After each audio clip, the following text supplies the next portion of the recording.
May pagsubok man ng Pinoy, pinalalakas ng saya. San man tayo sa pulo, tsumbe, sibay, lakay, amiga. Sama-samang pakita, ang galing natin katropa. Sa kapwa ko Pilipino. Pilipino. Yan ang Pinoy.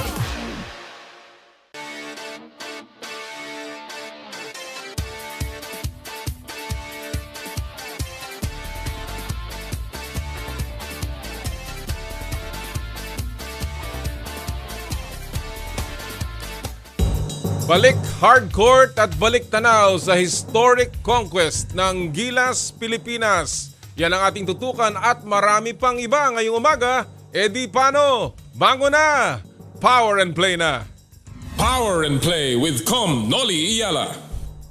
Magandang umaga po sa inyo lahat mga kapatid. Nagmumula po sa TV5 Media Center at sa aming 1PH Studios. Ito po ang Power and Play. Hatid sa inyo ng Cherry Loom, ang yerong may aluminum. Cherry Tigo, there's more to our cars. Chooks to go, ang nag-iisang manok ng bayan. True religion, where passion meets power. And of course, we are powered by Smart. Live more today. Magandang umaga po sa lahat ng ating mga suki. Abay, October 28 na pala tayo mga kapatid. Katapusan na naman ng isa na naman buwan. At 58 days na lamang tayo mula sa Pasko. Nako po, kamusta naman ang paghahanda ni Mrs. at ni Ninong? Yan ang problema, yung mga ninong nagtatago. Pagka Pasko mga kapatid minsan kasi sa sobrang mahal na talaga ng mga bilihin naku minsan talaga mahirap kaya konting ipon at hindi naman kailangan masyado magarbo basta mairaos lamang at of course ang mahalaga ay ang pagsasama-sama sa darating pong Kapaskuhan. Merry Christmas! Oo, alam mo, isa pang bago tayo dumating sa Pasko, of course, itong parating na long, hindi lamang weekend, long week ng holidays. At saka of course yung Halloween dito sa aming studio po, mga kapatid. Pag pumasok kayo dito, akala mo nasa kuweba kayo ng ng sementeryo o sa dami ng mga dekorasyon dito ng patungo sa Halloween. Happy Halloween sa inyong lahat, lalong-lalo na sa mga chikiting. At lahat po ng mga nagpaplanong, ika nga samantalahin itong pagkakataong magbakasyon para sa barangay elections na darating na po sa Lunes. At of course, yung mahabang paghahanda naman sa undas. Marami pong magbabakasyon.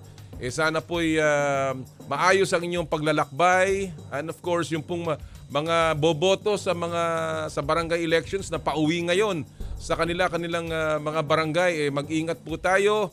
Bumoto po tayo ng tama ng ating mga ihahalal na mga kapitan at mga kagawad, yung pong mga pwedeng pagkatiwalaan. Hindi naman kailangan na mga traditional politician, kahit pong mga bata, yan pong kabataan, ang minsan ay mas mabuti pang ating pong ilagay sa pwesto dahil yan po ay maraming ideya at siguro naman kahit papano magkaroon ng bagong politika. Of course, yung mga bumabiyahe dyan, mga suki natin sa Radyo 5, magandang umaga po sa inyong lahat. Lalong-lalo na yung mga pauwi ng Bicol, yung aking brother, si Edward and si Kat De Vera at ang kanilang mga chikiting, si Matt at si Rafael. O ingat sa pagmamaneho, brother Edward, ingat sa pagmamaneho and of course pagka inaantok-antok na magpahinga. Itigil at magpahinga at wag mong kalilimutan yung iuwi mo sa aking mga isda mula diyan sa Camarines. Wag mo kong kalilimutan. And of course lahat po ng mga biyahero natin, tutok lang kayo. Hanggang alas 10 po tayo ng umaga, marami tayong pag-uusapan ngayong umaga. And of course, marami po tayong bisita. Mamaya, ating pong makakapanayam at magiging espesyal na panauhin ang ating World 10-Ball Champion. World Champion ng 10-ball sa bilyar, mga kapatid.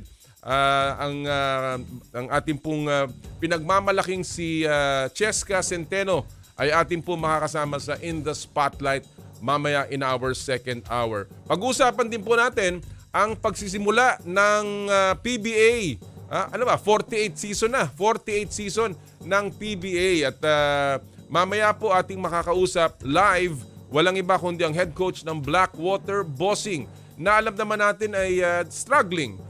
Patuloy pong naghahanap ng tamang formula para makapasok consistently sa playoffs and hopefully maka-breakthrough sa kanilang komperensya. Well, ating po makakapanayam ang head coach po ng Bossing, si Coach Jeffrey Cariaso. At pag-usapan natin ang bagong mga ginagawa nila dyan sa Blackwater together with their new recruit, number 2 pick sa last PBA draft na si Christian David. Pag-uusapan po natin mamaya yan.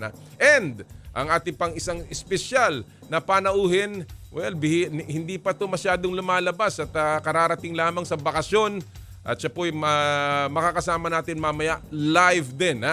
Ang head coach ng Victorious Gilas, Pilipinas. At of course, head coach ng Barangay Ginebra, si Coach Tim Cone. Mamaya, makakasama po natin live sa ating palatuntunan. And of course, marami pa tayong pamimigay ng mga premyo, talakayan sa Fast Take, at marami pang iba. Kaya tutok lang kayo. Yung mga bumabiyahe, yung mga nasa kani-kanilang mga tanggapan, 2 oras tayo. At simulan na po natin sa pamamagitan ng ating Sports Weekly Highlights. Power and Play with Noli, Eala. Statement win ang pambungad ng Pilipinas sa ikalawang round ng AFC Olympic Qualifying Tournament. Tinalo ng mga pambato ng bansa ang Chinese Taipei 4-1 sa HBF Park sa Australia. Unang nakabutas ang Chinese Taipei sa mga unang minuto ng second half sa likod ng goal ni Yi Yun Shu. Pero sa 54th minute, tinabla ni Sarina Bolden ang laban sa likod ng penalty kick. Pagkalipas naman ng 6 na minuto, pinukol ni Katrina Guillot ang panlamang ng bansa at tuluyan na ngang nakatakas ang Pilipinas sa isa pang goal ni Bolden at last minute na score ni Chandler McDaniel.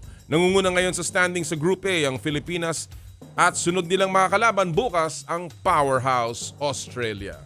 Sa issue naman sa pole vault, nag-public apology na ang nag-akusa kay EJ Obiena na gumamit daw ng performance-enhancing drugs. Sa isang liham, sinabi ni Anais Lavillene na labis siyang nagsisisi sa mga binitawang salita laban sa top Asian pole vaulter. Aminado ang asawa ng Olympic gold medalist na si Renaud Lavillene na mali ang kanyang mga sinabi. Kasunod ng public apology, itinuturing na raw ni Obiena na case closed ang issue. Nakafocus na siya ngayon para sa paghahanda para sa 2024 Paris Olympics. Malungkot na balita naman sa UAAP. Muling na-injure si Adamson star guard Jerome Lastimosa sa pagbabalik niya mula sa ACL injury. Kinailangan buhatin pa si Lastimosa matapos ang accidental contact sa laban ng Adamson kontra UP Fighting Maroons. Wala pang opisyal na pahayag ang Adamson sa status ni Lastimosa. Sa NBA naman, nagpakitang gilas si Damian Lillard sa kanyang debut sa Milwaukee Bucks. Bumukol ng 39 points. Grabe! Si Dame Dalla para buhatin ang Bucks kontra Philadelphia 76ers. Ito na ang record score ng isang debuting Milwaukee Bucks. At sa martial arts, tuloy-tuloy ang paghahari ng mga Pinay athletes natin sa Jiu-Jitsu. Si Kyla Napoles na nakasama natin dito sa Power and Play, ilang linggo pa lamang ang muling nakakuha ng unang ginto ng Pilipinas sa World Combat Games sa Saudi Arabia. Naghari sa 52 kg division ang 25-year-old fighter. Matatandaang nag-bronze 19th Asian Games si Napoles. Sa Asian Games, Para Games naman, or sa Asian Para Games naman sa China, nakalimang ginto na po ang Pilipinas. Aba, nakuha ni Gerald Pete Mangliwan ang bagong top finish. Nanguna ang Pinoy para-athlete sa 400-meter TF2 ng wheelchair race. Natapos niya yan sa likod ng bagong personal best time na 1 minute 1.54 seconds. Wow, ang galing! Congratulations sa ating gold medalist na Gerald. And of course, congratulations sa lahat po ng ating para-athletes. At yan po ang ating Sports weekly highlights. Naku, talaga namang nakakatuwa yung mga balitang ganyan. Yung pong ating mga para-athletes lumalaban, wag po natin kalilimutang isama sila sa ating panalangin. Sana po'y patuloy ang kanilang tagumpay. Hindi po madali ang ginagawa ng ating mga para-athletes, kaya ating pong ipagmalaki at laging ikarangal ang ating mga atletang meron pong kapansanan. Alright, at marami pa po tayong tinututukang mga balita, lalong-lalo na nagsimula na ang NBA. Wow, ang 2023-2024 season ng NBA. Nakakatatlong play dates na. Ngayon ang pang-apat. Today, we have about 10 games playing. And of course, ang mga tinututukan nating mga storya sa pagsisimula po at pagbubukas ng NBA. Nandiyan na yung lipatan ng mga player at sino ba ang magandang nagpapakita so far. Nakita po natin ang laro ng Boston Celtics kontra New York Knicks, kung saan ang kanilang bagong player na si Kristaps Porzingis ay nagpakitang gilas sa pamamagitan ng napakaraming 3-point shot, defensive presence, and of course a lot of scoring. Nandyan din po of course yung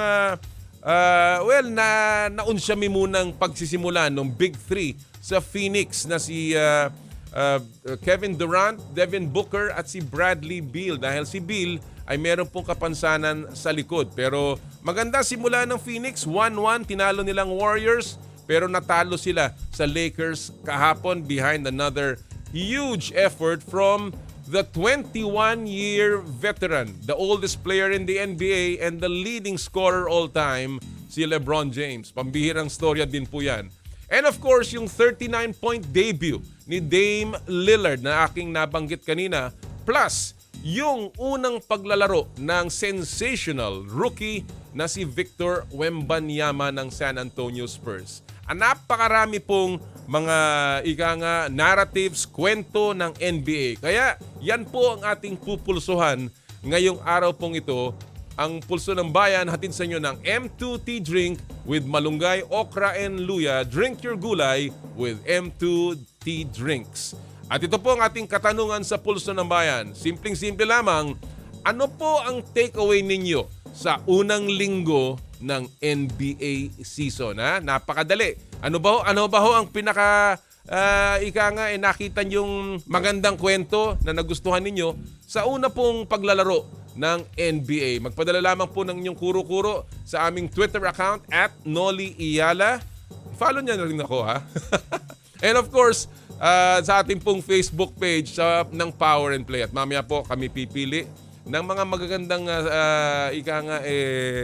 mga kwento at ating pong pwede ho kayong magkaroon ng chance manalo ng M2 Tea Drinks with malunggay, okra and luya courtesy of Nature Earth. So siya nga pala, maraming salamat kay Boss Jojo Tamase at kay Boss Zonito Tamase. Kahapon kasama ko si Sir Jojo at naglaro tayo ng golf. Again, maraming salamat sa suporta ng M2 Tea Drinks. Alright, talking about support, hindi po pwedeng mawala, of course, ang suporta ng Joyride Super App. At tuloy-tuloy po ang ating pamimigay ng 1,000 pesos e-wallet credits. Simpleng-simple lamang, doon pa sa hindi nakakaalam, i-download lamang po nyo ang latest version ng Joyride Super App. Latest version. Kuhanan po ng screenshot ang inyong app's home screen.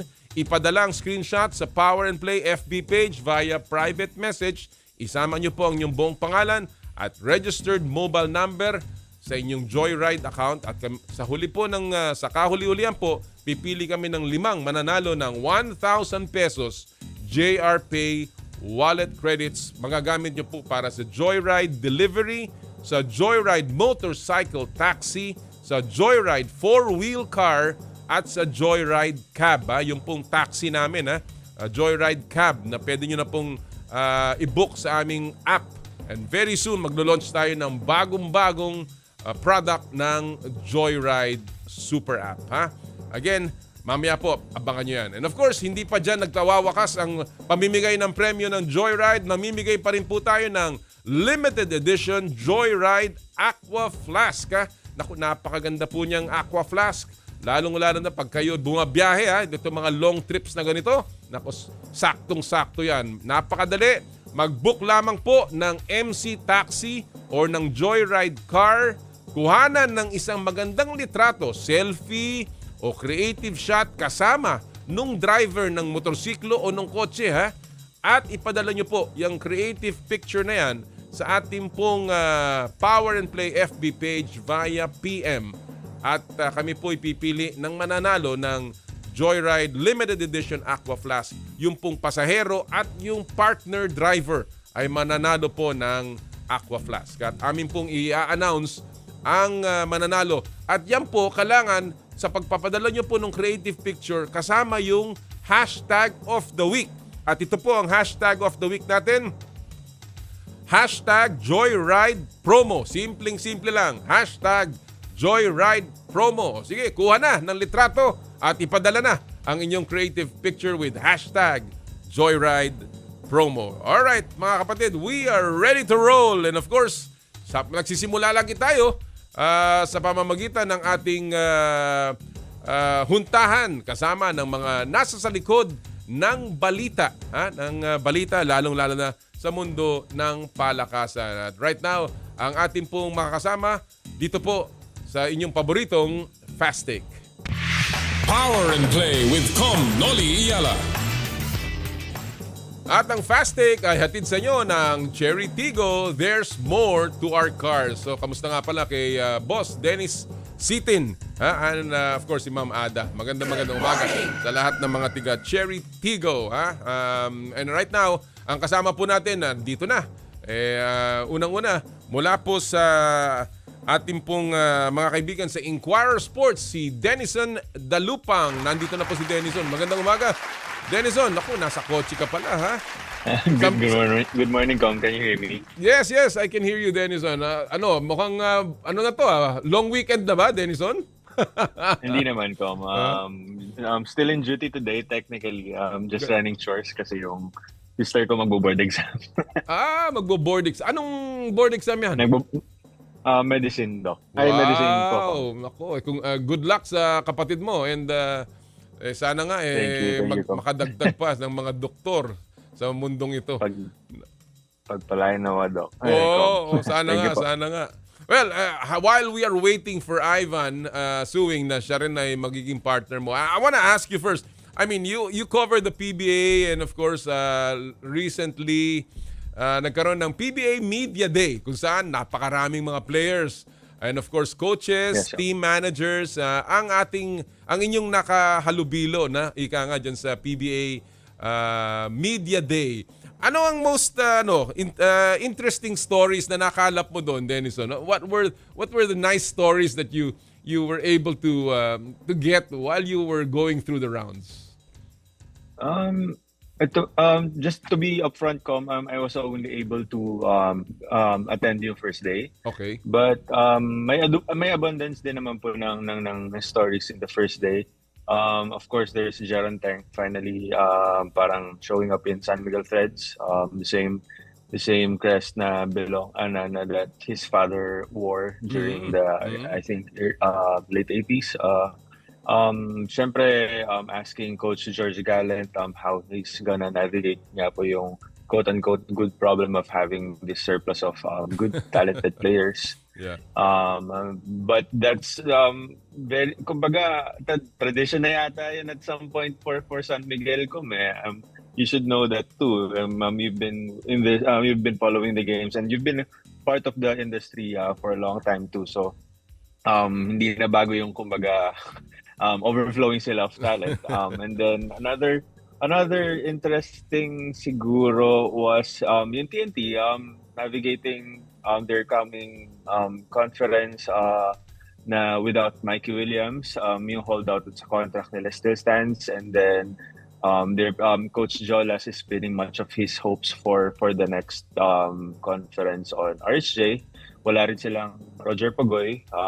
The iba nga po, as we've all read at some point, na parang he'll be out for a medical condition. Mm-hmm. And at least nandun naman sila Kuya Jason, sabi nga niya is very refreshed because throughout his career, parang never siya naka-experience ng ganun kahabang break. Which is, I think, parang that's a fact for many of our veterans, especially yung mga older players who served the national team in the past, before this generation of Gilas players. Kasi Oo. talagang alam naman po natin, you handled the national team, you were part of the national team program too as well, di ba, Com? So yung grind ng national team is stacked on top of Oo.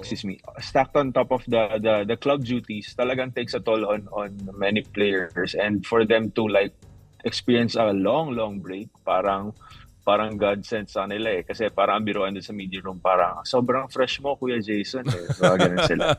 Bumabata ha? Bumabata si Jason. Bumabata. But you know, Even- I wanna follow up on one thing you said. Si Mikey Williams. What is the latest kay Mikey Williams, Denison? Talaga bang hindi siya lalaro hanggang hindi matapos? Talaga ba may problema sa kontrata, o is this just a minor issue? I think minor isn't exactly the apt word right now. Medyo natatakot din ako mag-unload ng word because ikaw, lawyer ka, Kom. So parang ayoko din masyadong pero as things stand, parang ano lang po siya, Kom eh. I wouldn't call it minor because it has happened in the past. I mean, yung quote unquote unwillingness niya to like show up, and then naiipit yung team. The last that interim coach Jola said was parang upper management na raw yung magde-deal with Mikey's situation. So wow.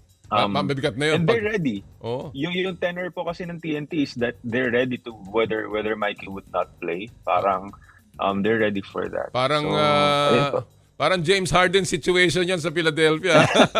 Denison, well, we will follow that story very intently. Oh, andito na si Ivan. Ivan Suing is in the line with us. Of course, si Ivan kasama po natin mula sa Daily Tribune. Good morning, Ivan. Thank you for joining us this morning sa Fast Take.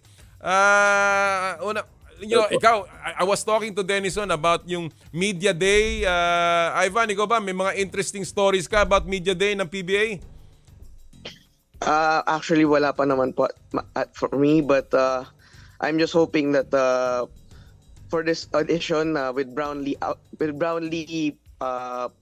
do you call it? With Brownlee Sideline.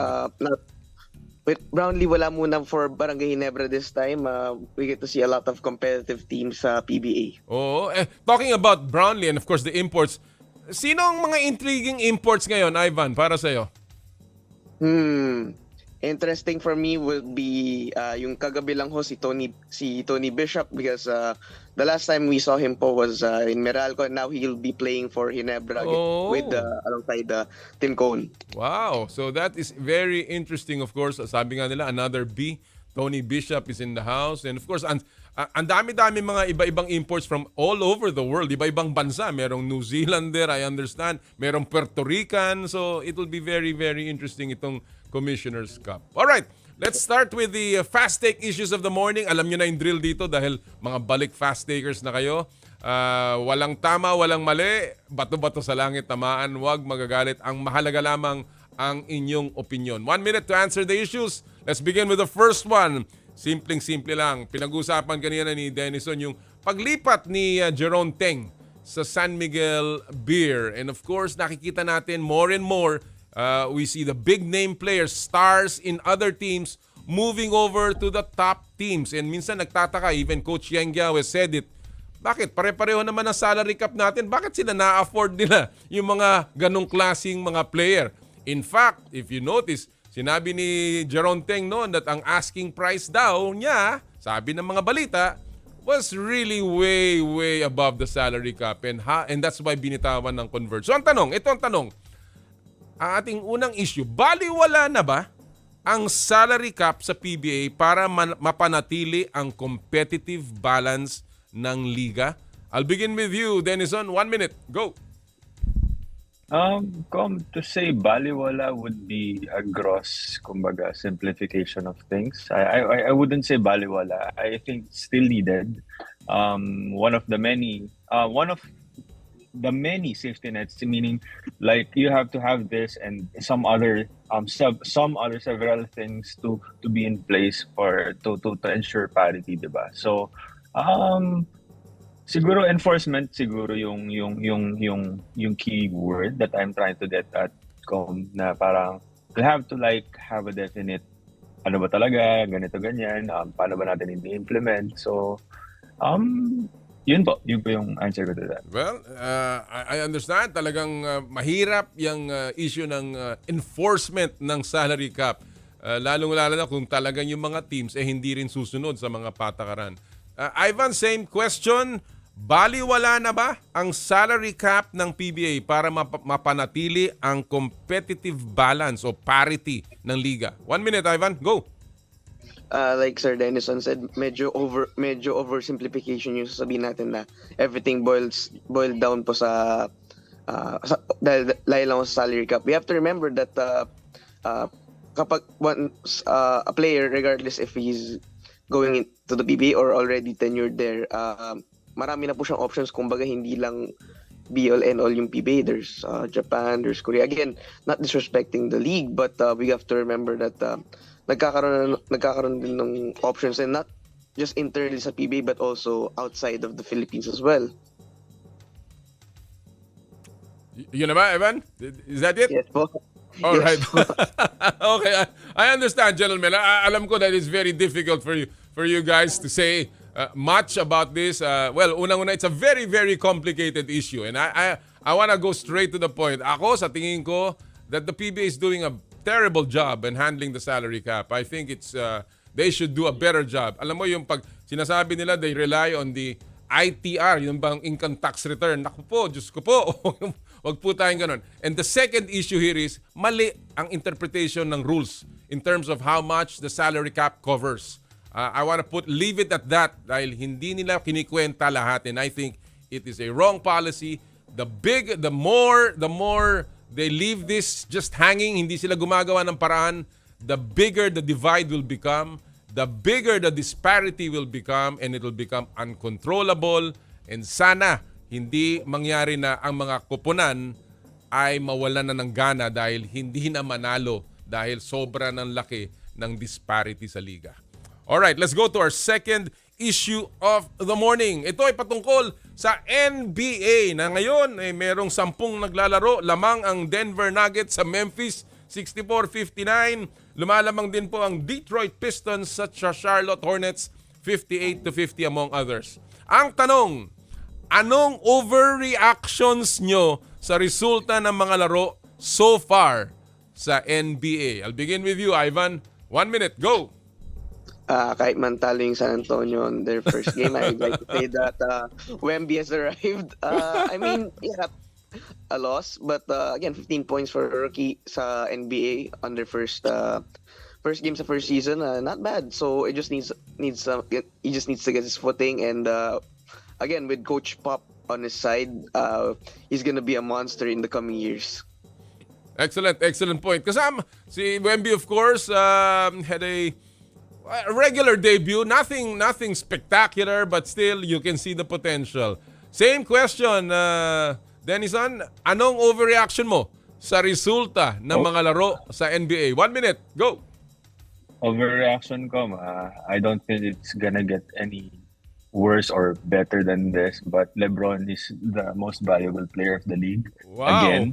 Wow. Overreaction ka mo. Yeah. I love that. I mean, 21 years in the league, and it's still like performing like that. So I'm not sure how to like frame it at this point. Na hindi na siya GOAT ng league for me. Parang it's just a display of sheer athleticism for me. Parang Serena tier na siya for me. Showing that conditioning even after years and years and years na dun sa mileage niya. So, ang gross simplification ko is LeBron for the MVP, and then Boston and Celtics para catered ka din ko. Oh, yeah. Boston and Celtics for the finals. All right. Well, that's a terrific overreaction, and I won't disagree. I mean, LeBron has been playing beyond these years at talaga namang freak of nature, ika nga. Ako isa lang ang overreaction ko. James Harden, wala, hindi kita kailangan. Hindi kita kailangan sa Philadelphia. Kasi with the way the Phillies play, the Sixers played yesterday, they played really good. I mean, they looked good. Kahit na natalo, I think Philadelphia will survive this season. They may not win it all, but we don't need you, James. We don't need you at all. Overreaction. All right, let's go to our third fast take issue of the morning. Ito ay patungkol sa UAAP kung saan tapos na ang first round at nagsimula na nga ang second round with the Battle of Katipunan happening again tomorrow. So ito ang tanong, kung ngayon ang botohan, sino ang most valuable player ninyo para sa UAAP? I'll begin with you, Denison. 1 minute. Go. Short of disclaimer, I don't, with all due respect to my colleagues covering the varsity beat, but syempre po yung mga nakikita ko lang based on the tweets and the stories that goes through my feed pag downtime ko naman covering the PBAs. Pero yun po, si Kevin Kembao ang pick ko for the MVP so far. Kevin Kembao ng De La Salle University Green Archers. What has impressed with you with him, Denison? I think yung po, parang ability niya to consistently kahit whenever the Green Archers are performing, encountering a dip, siya lang yung parang for me consistent on that trend. All right. So he's been steady for the Green Archers regardless of the results. Very good. Well, again, KQ, ika nga, has been playing so well. Ivan, same question. Kung ngayon ang botohan, sino ang MVP mo para sa UAAP? 1 minute, Ivan, go. I have to go with Kevin Kembao as well po. He's been consistent in the first round, and while as of now hindi po siya kasing ingay in the likes of UP's Malik Diouf or John Obasa or any other player in the league. Kevin has been a steady provider for LaSalle and a consistent shooter din as well. He might not be that flashy, but he gets the job done. I think yun yung importante for LaSalle at the moment. Him getting the job done to make sure that they get to the Final Four this time and prevent the disaster, their mishaps back in season 85. I cannot disagree. I think Kevin Kembao has been playing so well. Talagang mahusay yung bata. Can defend almost a lot of the positions on the floor. Can stretch the floor, can drive. Ang galing.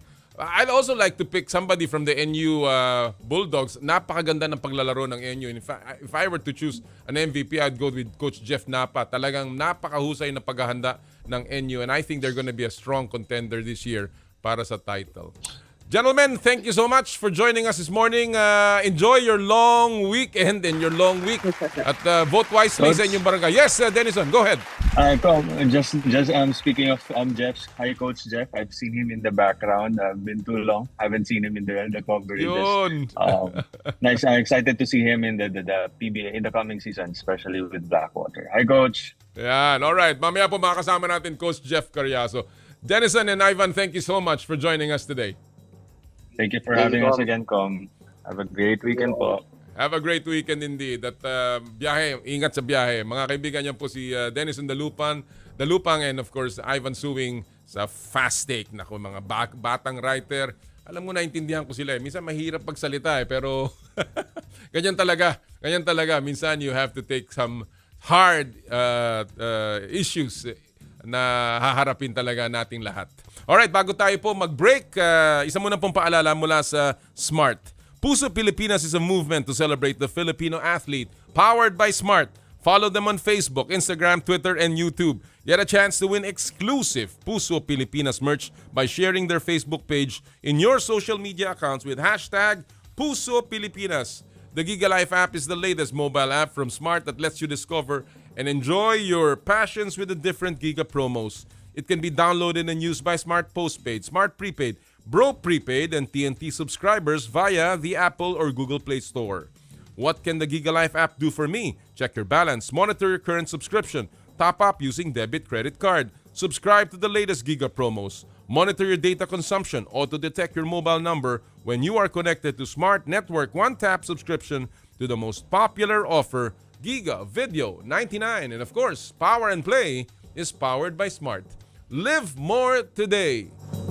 Sa amin pong pagbabalik ang ating mga kapanayam live, walang iba kundi ang head coach ng Blackwater Bossing, the great Jeff Carriazo. Ito po ang Power and Play, hatid sa inyo ng Cherry Loom, Cherry Tigo, Chooks to Go, True Religion at ng Smart. Ang oras po natin, 8:37 ng umaga. This time check is brought to you by M2 Tea Drink with malunggay, okra and luya. Drink your gulay with M2 Tea Drinks.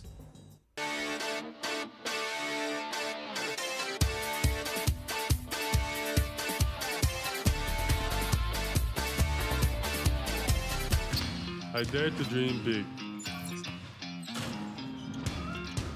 to be a voice of my generation, to inspire resilience in the face of roadblocks. And in sharing my stories, I let others share in my passion.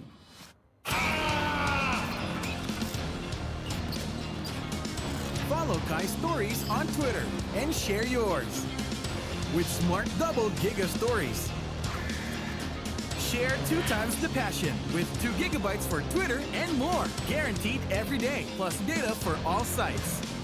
Simple, smart ako.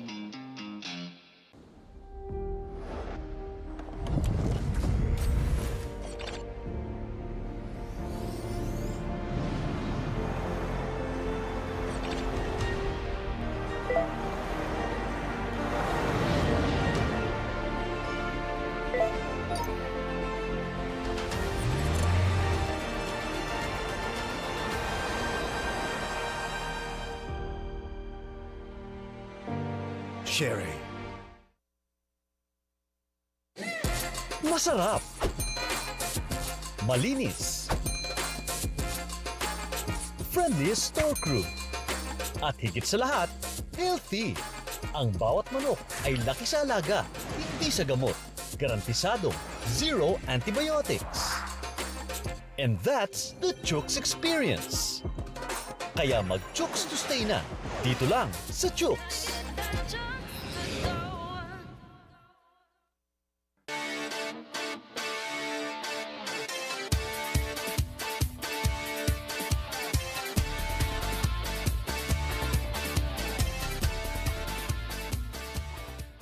Pinarangalan ng PIMA bilang Radio Station of the Year, Radyo 5, True FM. Dito tayo sa totoo.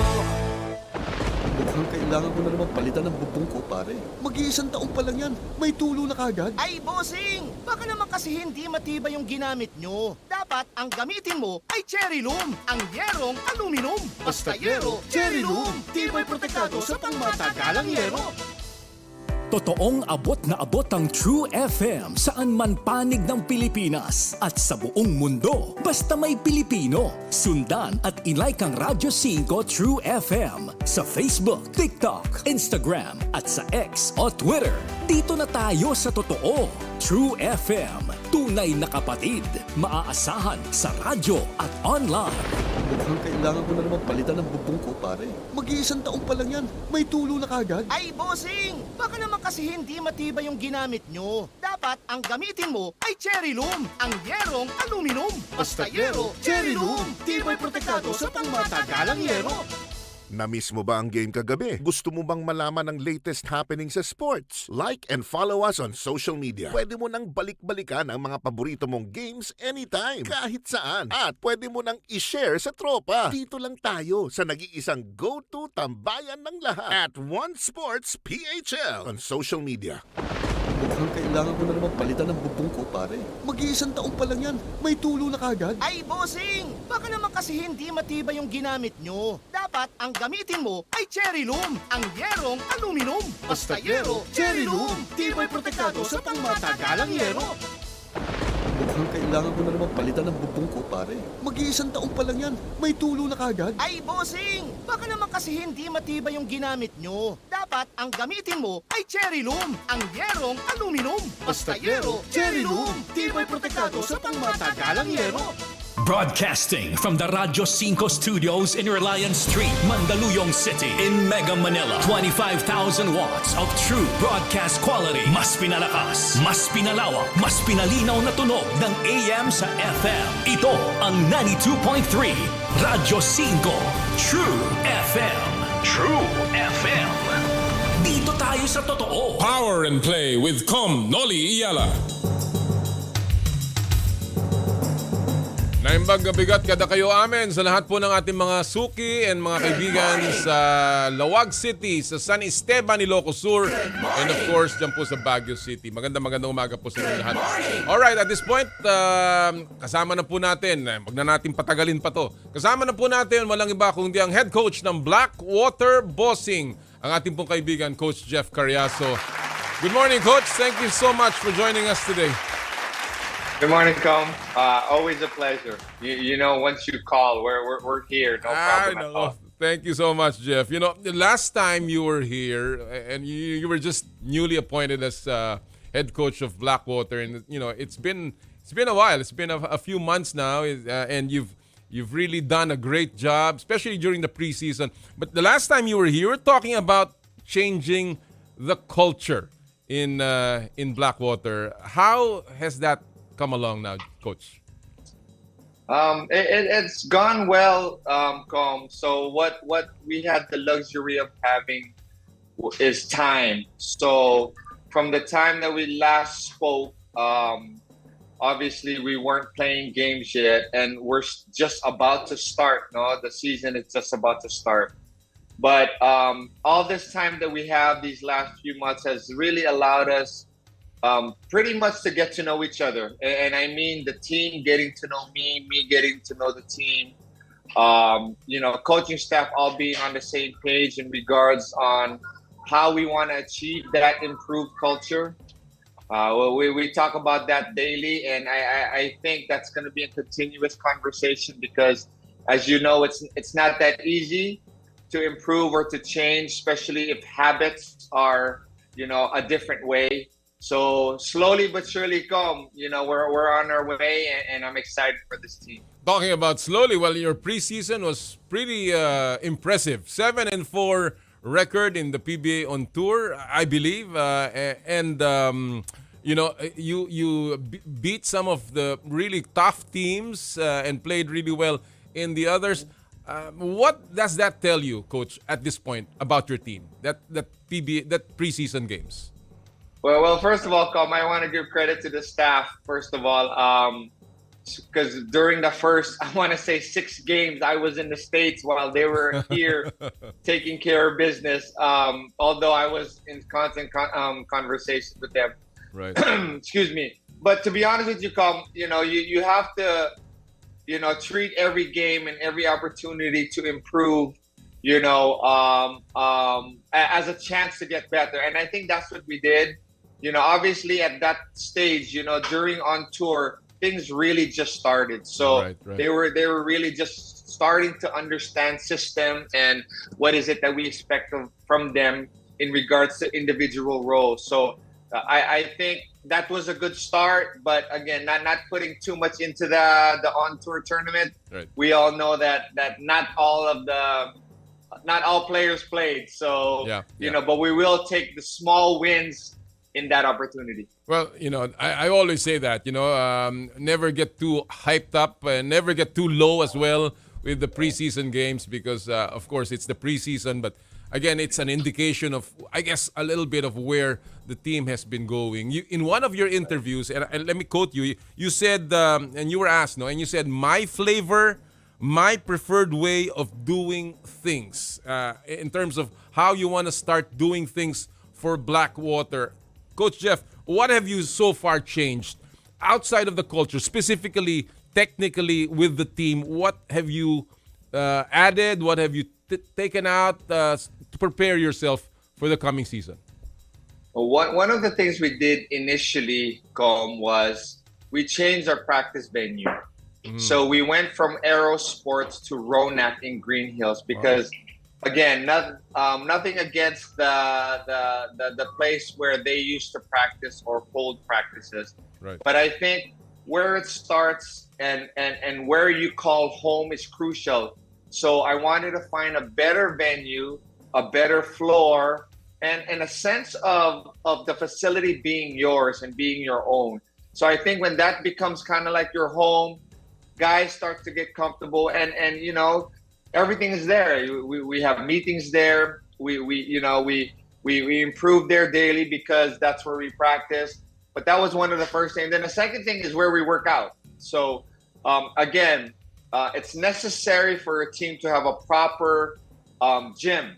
So weights in particular. Right. So we moved to 24/7 hype in Magnolia, Robinson's Magnolia, where I see you often come. Yes, yes, absolutely. Yeah.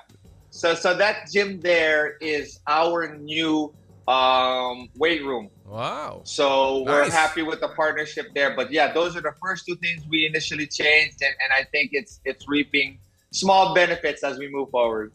I'm sure the guys are more comfortable. Of course, it's the place where you go daily is always a big factor in how you are in terms of your acceptance of your work, and I think that's really a very positive change. You have a lot of veterans in this team. You've got also some new guys, and before I talk about your prize recruit, of course, I want to ask you, what gives you, as we enter the new season, what gives you confidence with your lineup now, Coach Jeff? Well, what gives me confidence, is to be honest with you, is the combination of the veterans and the young guys. So, we all know the uphill battle to win a championship. And we all know, and the truth is, some teams are closer to being on top. Where we are, I think we're somewhere close to the middle, if not the middle. And because of that combination, we understand, that there's a need to level up in all aspects. And as we get the rookies to come in and be a big part of how we want to move forward, I think everything will fall into place. We have the veterans that can guide them and really step up and show them the ropes a little bit as we do move forward. But you can only look forward to the potential of these young players, because I think when you talk about rebuilding, when you talk about improving culture and improving the team, you have to be able to not be afraid to tweak lineups, tweak roles, and that's where we are as we speak. When you look at your lineup, pretty much you've got some really good leaders here with JV Casio, Troy Rosario, even Mike DiGregorio. You've got really athletic players in Mike Ayon. You've got Ray Suerte there. You've got Tyrus Hill in the lineup. But when you look at this particular lineup, and of course the rest of the guys, who are you expecting to take a huge leap this year, Coach Jeff? To be honest, I'm really excited about one guy you mentioned, and that's Ray Suerte. I see him to have just great potential. He was part of our young Gilas cadets, I want to say a couple years ago, and there's a reason for that. He has the tools, he has the skills, he has the work ethic. It's really just the playing time, I think, and even the lack of experience is what kind of holding him back a little bit. But I'm excited about him because he has the tools. And, I want him, and my challenge to him, to be honest with you, is to be able to play and be passionate on both ends. Right. Yeah. So, you know me, I like to play both ends. When I was playing, that was one of my...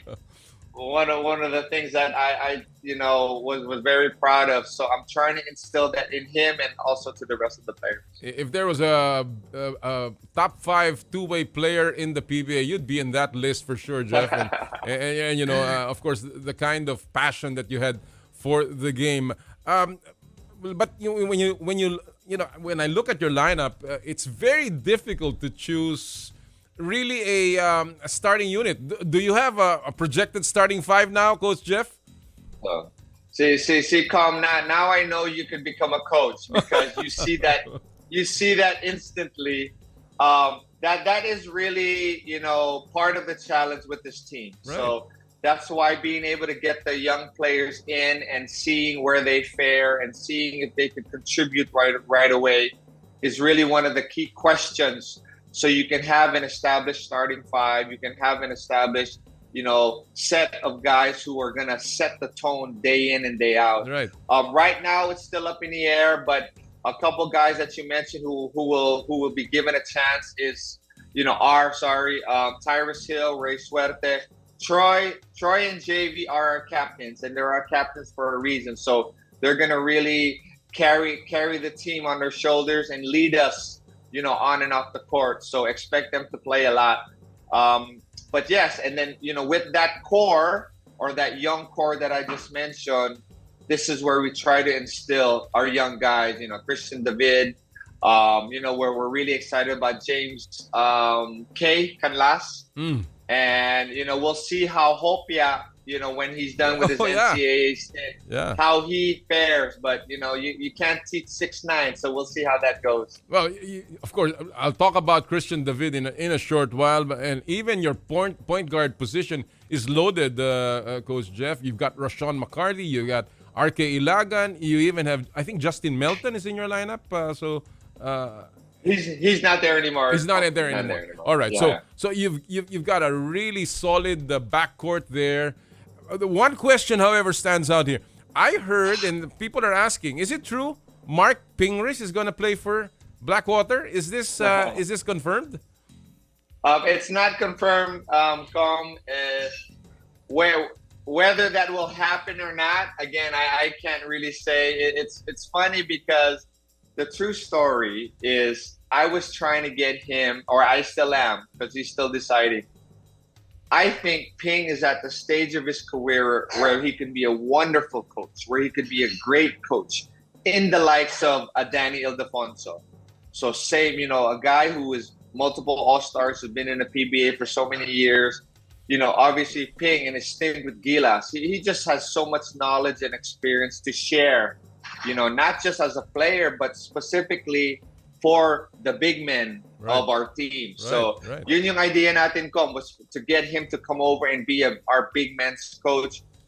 Because we've already acquired Mike Cortez to be that coach for the guards. Right. So that's the idea. So somehow within the conversation, there's an idea for him to play, because I think he's still currently playing in the MPBL. Yeah. Although I think his team is out already, but he just ended.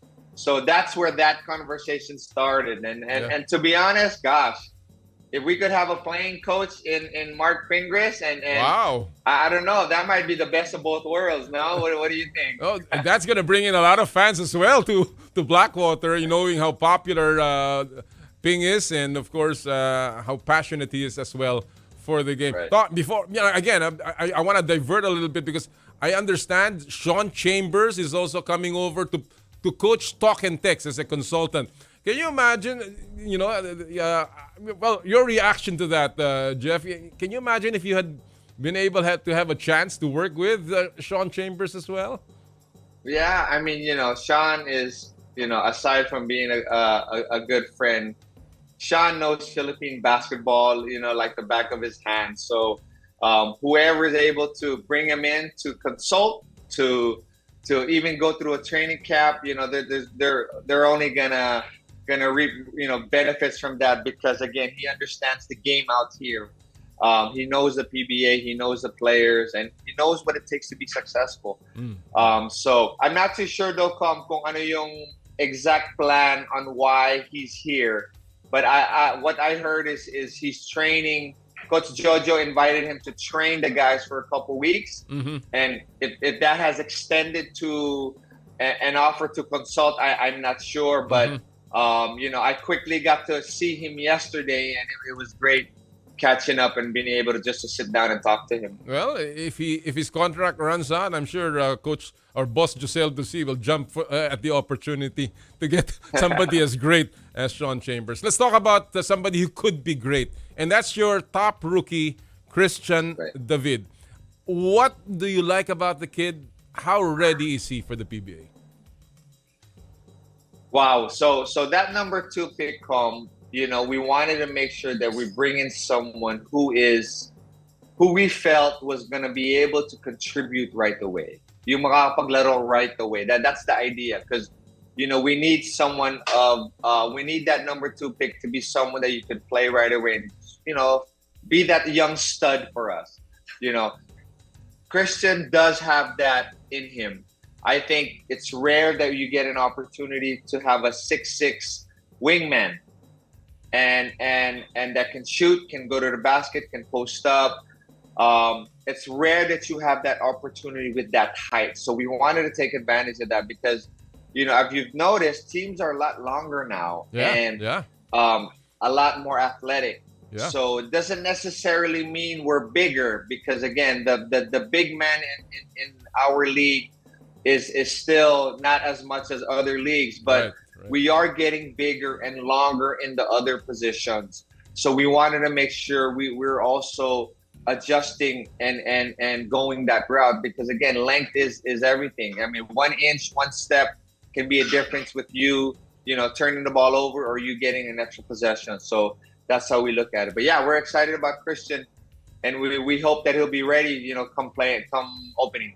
For the fans who really don't know Christian David, what would be a nice comparison in terms of the way he plays with maybe past players or even current players? To be honest, he might be a combination of I want to say a J Wash. Wow. And then he could come in and eventually be able to run off screens just like an Alain Maliksi because he has that shooting ability. Wow. To be honest to you right now, he's really focused on strengthening his legs and being able to get used to the physicality of our league. Once those two happen, then we feel like we can really maximize him and get something special from him. Well, Jay Wash and Maliksi would be a scoring machine if, at their peak and, of course, in great health. Those two were just unstoppable when they come off the picks and, of course, when they spot up and take the shot. Let's talk about your import, Coach Jeff. How is your import? What does he bring to the table for Blackwater? Chris Ortiz has been adjusting really well. We were happy that he's been with us for, I want to say, almost 2 months. So after the World Cup, he stayed. Right. So he didn't go home anymore. Hindi siya umuwi. Wow. So he played for Puerto Rico. And the day they got eliminated, that next day I picked him up and got him settled in. And we allowed him to take a few days off. And then he started working out with us. So we're really happy with Chris. He's a new type of import that I've brought in the past. During this conference, there's always a focus to bring in a guy who will protect the paint and be more of an inside player. So it's my first time to do the exact opposite and kind of go with the trend of the rest of the league, which is that stretch 4 kind of player who can shoot a lot from the outside. Right. Who's versatile to go to the basket. So that's exactly what he brings. So we're happy with how he's been adjusting and playing for us. Well, it looks like Blackwater will be jacking up a lot of those threes and maybe stretching the floor a lot this coming season with all of the acquisitions you've had. Coach Jeff, last year Blackwater had a 9-25 record. Nothing to be very, very proud of. Obviously, a lot of building to do. You made one playoff, which is the Philippine Conference, and of course, you ended up with a 5-6 record in the Philippine Cup. Now, you have mentioned and you have asked this from your team management as well as from your players: patience. How realistic are your goals for this season? I think our realistic, the realistic goal for us, is honestly a daily thing. It's something that we're focused on as we progress daily. Because of the change in coaching staff, because of the change in players, there's a new import coming in. That takes time for them to truly understand the system that we're trying to implement and the improved culture that we're trying to implement. So that really takes time. So what we're really happy about is Buster Celdo and Boss Siliman have really been just awesome in regards to understanding the path that we're taking.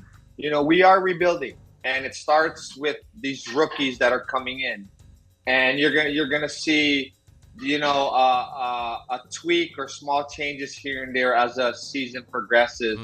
But to be honest with you, I told the guys, regardless of the changes that we're going through, regardless of where we are as a team and how we stand, our goals do not change. Our goal is still to win a championship, just like all the other 11 other teams.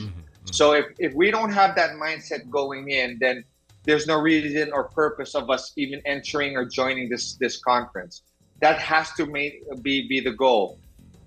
So we strive for that, and we know, through experience that it's going to be a roller coaster ride, but you handle that as we progress, and I think that's what the growth happens. That's when maturity happens, and that's you improve as a team. Well, I'm certainly looking forward to seeing Blackwater play this season. It looks like a very exciting team. A lot of guys who can really run up and down, and a lot of guys who can shoot. And of course, your new acquisitions will be something to look forward to. Before I let you go, there are a lot of rule changes coming up in the season, Coach Jeff. What's the best rule change you think that you're looking forward to in the PBA? Well, honestly, because we like the fast pace up and down, style of play, that's really been how the game's been played, especially here.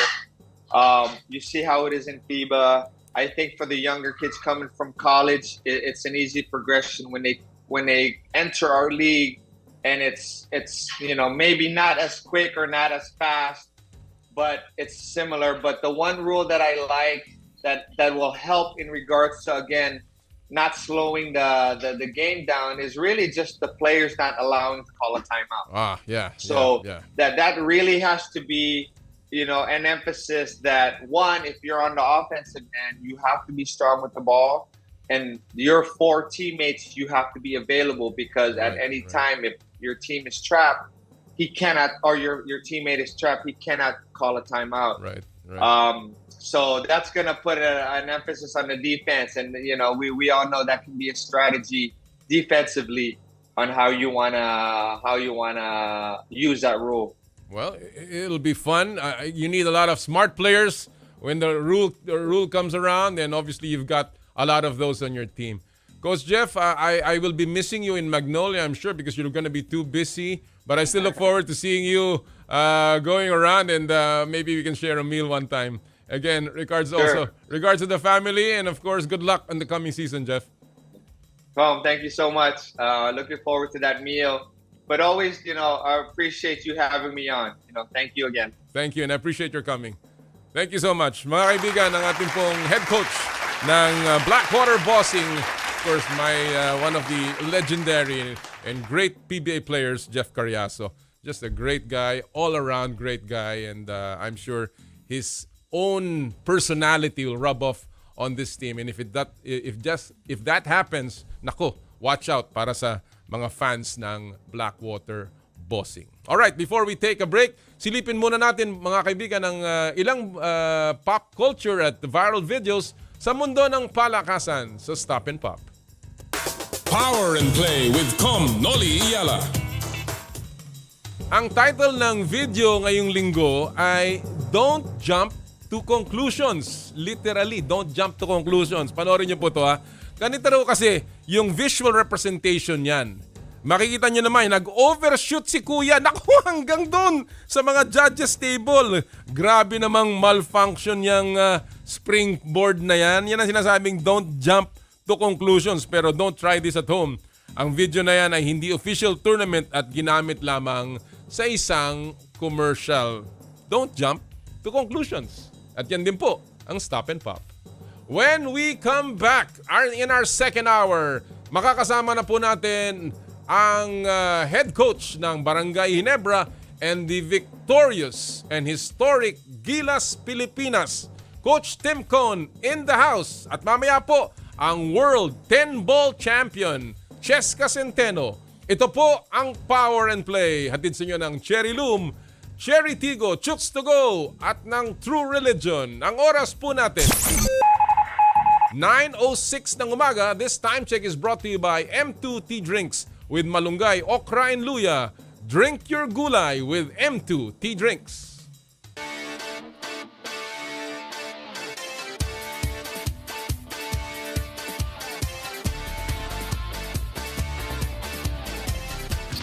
I dare to dream big.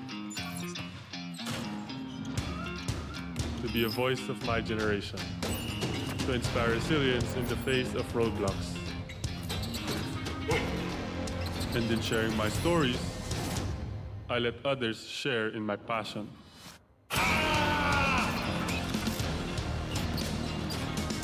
Follow Kai Stories on Twitter and share yours. With Smart Double Giga Stories. Share 2 times the passion with 2 gigabytes for Twitter and more. Guaranteed every day. Plus data for all sites. Simple, smart ako.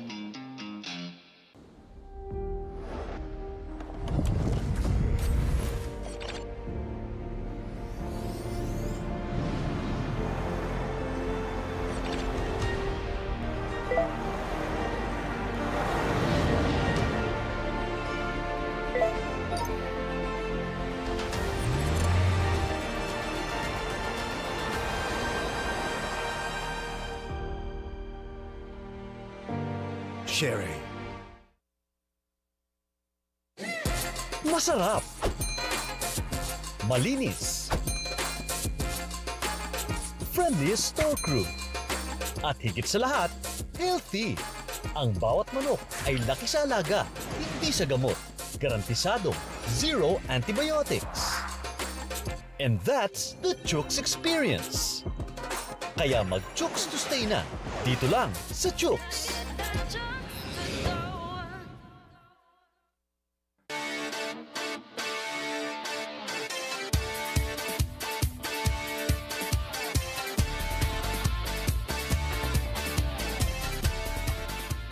Pinarangalan ng PMAP bilang Radio Station of the Year, Radyo 5, True FM. Dito tayo sa totoo. Mukhang kailangan ko na naman palitan ng bubong ko, pare. Mag-iisang taon pa lang yan. May tulo na kagad. Ay, bossing! Baka naman kasi hindi matibay yung ginamit nyo. Dapat ang gamitin mo ay Cherry Loom, ang yerong aluminum. Basta yero, Cherry Loom. Tibay protektado sa pangmatagalang yero. Na-miss mo ba ang game kagabi? Gusto mo bang malaman ang latest happening sa sports? Like and follow us on social media. Pwede mo nang balik-balikan ang mga paborito mong games anytime, kahit saan. At pwede mo nang i-share sa tropa. Dito lang tayo sa nag-iisang go-to tambayan ng lahat at One Sports PHL on social media. Mukhang kailangan ko na naman palitan ng bubong ko, pare. Mag-iisang taon pa lang yan. May tulo na kagad. Ay, bossing! Baka naman kasi hindi matibay yung ginamit nyo. Dapat ang gamitin mo ay Cherry Loom, ang yerong aluminum. Basta yero, Cherry Loom. Tibay protektado sa pangmatagalang yero. May namiss ka bang mga shoot, pasa at hiyawan? Ngayon, hindi na! Dahil araw-araw mo nang mapapanood ang mga paborito mong sports program sa TV. Watch us on these channels. Free TV Channel 41, Signal TV Channel 6, Sky Cable Channel 59. One Sports, ito ang go-to tambayan for your favorite sports programs. Dito ka na sa paboritong tambayan mo pagdating sa sports. 25,000 watts ng totoong tunog ng FM radio. Totoong pinalakas, totoong pinagtibay ng mga batikang mamamahayag sa paghahatid ng news, Public service, entertainment, music, information at inspiration para sa bawat kapatid, bawat Pilipino. Ito ang 92.3 Radyo 5 True FM. Dito tayo sa totoo. Power and Play with Noli, Eala. Mayang buntag, ganinyo tanan sa lahat po ng ating mga tagasunod sa Cebu City and of course sa Cagayan de Oro City. Good morning everyone, and right now we have with us, no need for introductions, the one and only Coach Tim Cone. Morning, Tim. Thanks so much for joining morning. us. First of all, a well-deserved vacation. You're coming back from that. How was the vacation, Tim? Well, I came back a little under the weather, so that made it a little tougher. But I did get to see my sisters, who are both in their 70s. So I haven't seen them for 6 years. It's been a busy schedule, so it was nice to be able to see them a little bit. But I came back under the weather, but I'm finally breaking out of it. I'm going to be back in practice on Monday. You know, it's probably all the work, the fatigue, the as well as, of course, all the stress that came along the job, Tim. Did you have, when you were there and you were taking your time, having a little bit of a break, did you get the chance to reflect on what you just did? 61 years of a drought, and you bring home the gold medal despite all the challenges that you faced. Well, I think that was really the key. The challenges, we were. It just seems kind of surreal, the whole moment and how we did it, and the way it worked out, and the shots that Justin made, and the way the group came together was a really veteran group. They really came together. I just want to make special mention to Chris Ross and the way he stepped in and helped me so incredibly, just on a daily basis, building chemistry on that team. We didn't have a lot of time to build chemistry, but on a daily basis, Chris was out there really helping out, and just little things like that all contributed, and we were able to do something that even we didn't think we were going to be able to do. But finally, when we got to the final game, we got to play Jordan the second time. I think there was a real feeling in that locker room before the game that we were going to win the gold. Well, talking about that, Tim, you actually predicted a victory after you lost to Jordan. After you went through the first couple of games, and then you finally met Jordan in the group stage, and we lost there. And then you said you predicted a victory. The next time we meet, we're going to win. What gave you so much confidence? What was the thing that you discovered after that game? I'm not sure I said we were going to win. I think we could beat them because we just felt that we didn't play a particularly good game. We had a terrible fourth quarter. We were in the game until the fourth quarter. I felt that game kind of coalesced us a little bit, kind of got us going for the rest of the series. We had a kind of a dust up in the locker room afterwards. I was really angry. Everybody was really angry. And I think that kind of sent a message right then and there that we were, that we wanted more. We weren't going to settle for less. And we kind of settled for less in that fourth quarter. And we were kind of ashamed of ourselves and ashamed of each other for that kind of performance. And it kind of told us right there that not only did we want to win this thing, but we felt like we should win this thing. And that kind of carried over into the next few games. And when we came back to Jordan to play them again, we were ready. You also mentioned, and I guess one of the key games, of course, was the China game where, we went down by as many as over 20 points in that particular game. And you mentioned right after that victory the word chamba. And this is documented, and obviously you were at the moment at that point. Did you really feel that it was luck? Well, it took a lot of hard work to work our way back into the game. We were down 48 to 30 at halftime, and I remember walking into the locker room, and there was a quiet. I kind of sat down in the front of the team. I don't usually sit down during halftime, but I kind of sat down, and we just calmly talked about it. We knew how special this moment was for us, and it was slipping away from us, and we had to kind of figure out a way to gather it back. And I think, we talked a lot about we had to step up defensively and start making stops. That was going to take a tremendous amount of effort. And then we all kind of collectively, myself, the whole team, everybody in the locker room kind of looked at Justin and said, Justin, it's going to have to open it up. And I think that was the term we used. We're going to have to open it up and really come at it here in the second half. And boy, did he respond. I mean, my gosh, it was almost, the things he did were almost miraculous and in many ways inhuman. He just didn't seem like a human out there. He seemed like an alien from Absolutely. another planet. Kind of like the old Michael Jordan. Anyway. But it was just an amazing performance, and everything kind of had to work well for us. We made stops, and Scotty missed 2 free throws, but then their point guard missed 2 free throws. And then just the 2 incredible shots that Justin made down the stretch. Right. And the last stop of the game. I thought that was crucial. We just said in the timeout that, if we're going to get beat, we're going to get beat on a perimeter shot. We're not going to get beat by a layup. We're not going to get beat on an offensive rebound. We're not going to get beat by free throws. If they beat us, they got to beat us with a 3-point shot or a perimeter shot. Yeah. And the guys, I thought, did a really good job of rotating in that particular possession and gave up a perimeter shot. It rimmed out, and we got the rebound. Yep. CJ got the rebound, and we walked away from it. We were stunned. China was stunned.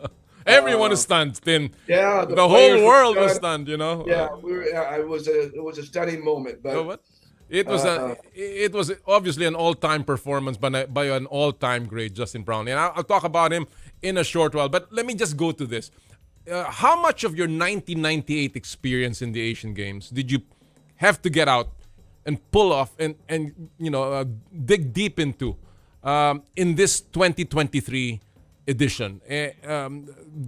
Because I heard from someone close to the action, and I don't want to say any names here, that you just pressed the right buttons at the right time. You said the right words to the team at the right time, and it was just, he said to me, it was just an impressive performance that people did not see, especially in the locker room. So how much of that experience in 1998 really helped you in 2023?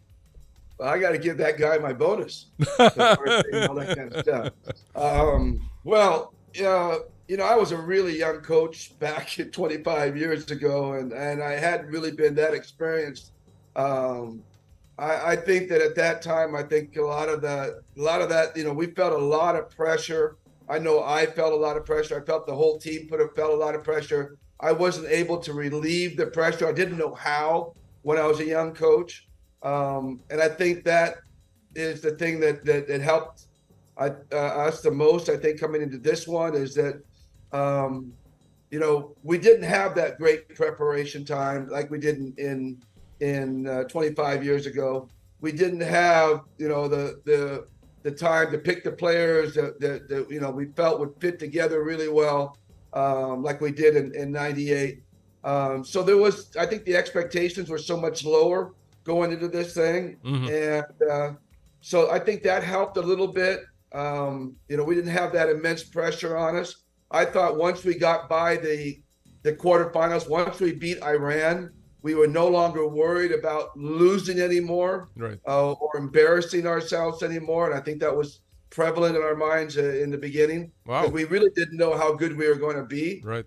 Once we got by the quarterfinals, it's like, well, okay, we've exceeded expectations. People didn't think we were going to get here. Right. So we don't have to worry about the losing anymore. Now we can really dial in and focus on the winning.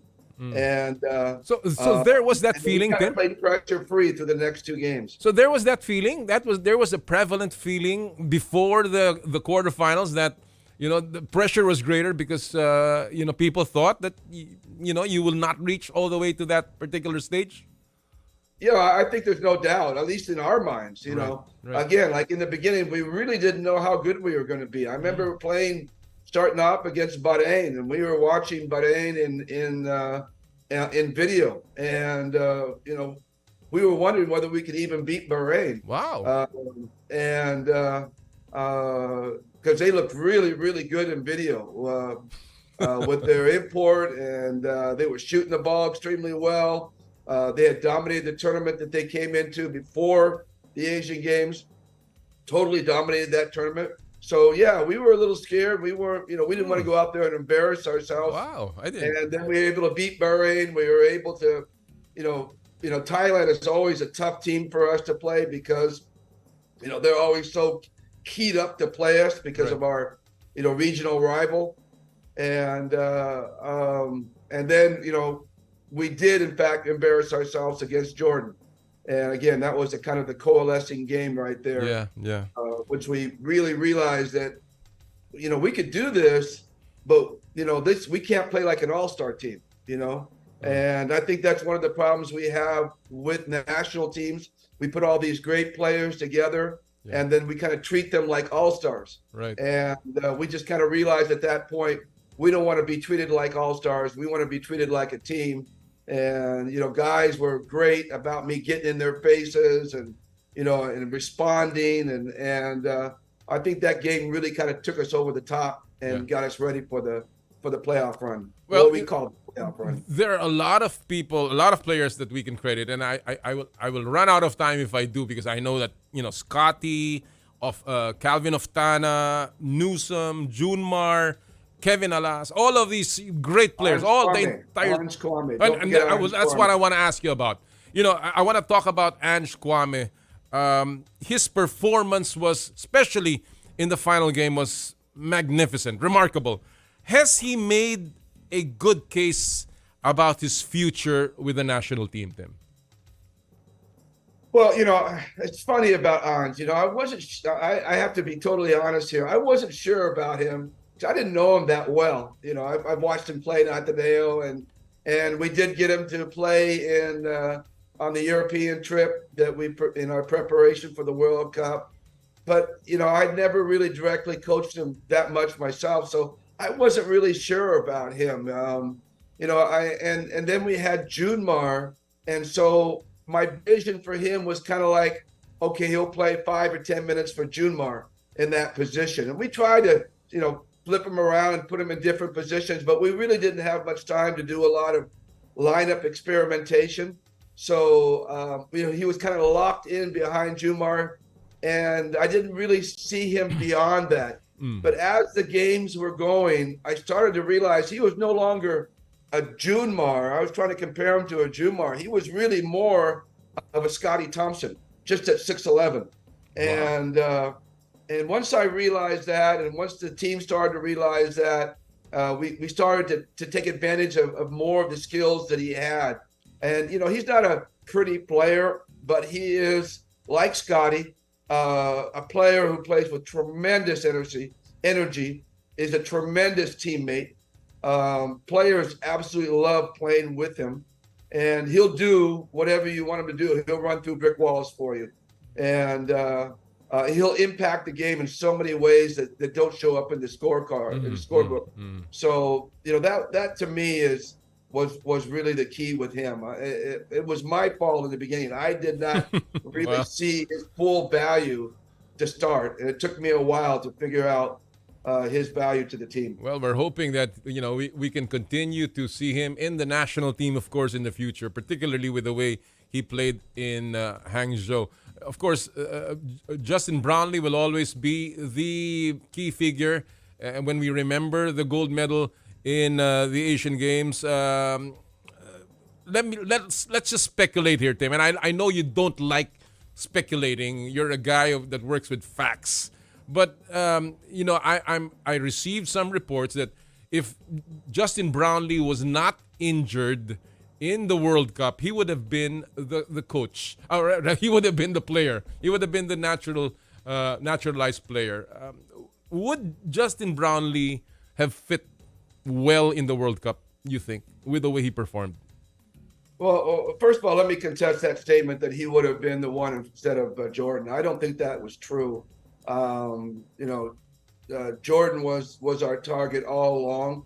The only thing that held Jordan back for us was the fact that he couldn't come in as quickly as Justin did. So I don't want to downplay Jordan at all. Jordan was absolutely phenomenal in the World Cup. as a player, as a teammate, as a coachability. His coachability was off the charts, considering, I mean, guy's an NBA guy, but he still came in and listened to us. So I don't want to discount him. It's just that the thing with Justin is, and I know Justin as well as anybody, obviously, because I've been coaching him for so long, and he's won so many championships with us.